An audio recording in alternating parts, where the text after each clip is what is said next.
Yeah, watercolor of a hotel garden, and there's a variety of techniques used there. Very opaque use of the red,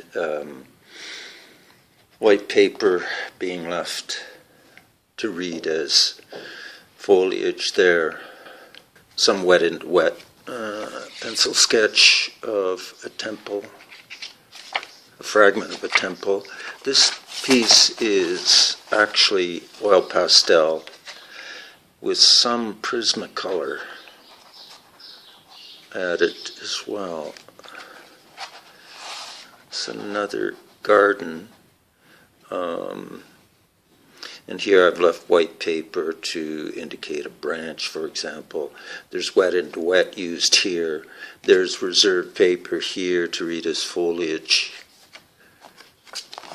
Study of a palm tree, and you notice to indicate the white trunk at the bottom, I've surrounded the trunk area with some washes of watercolor, so it's really not necessary to indicate everything going on there. It's another garden in Thailand.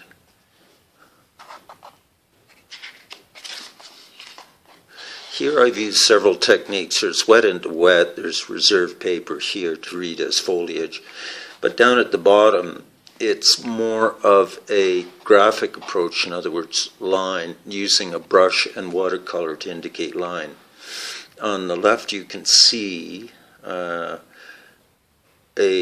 watercolor I did here in San Miguel of a palm tree where it's almost pure line with some washes added. That's just another approach to watercolor.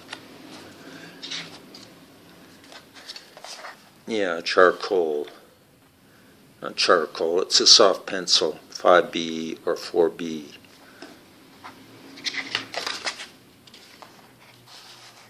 On the right, a scene of the coast in oil pastel.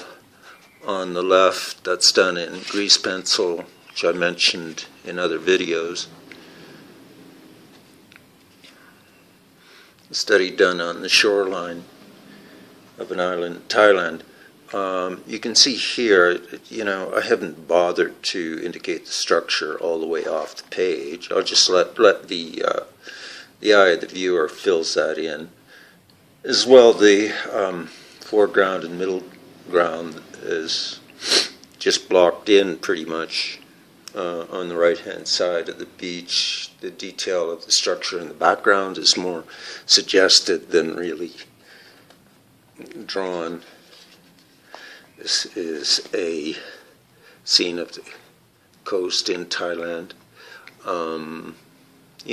The areas of sky are just blocked in so that other areas here read as cloud, of course.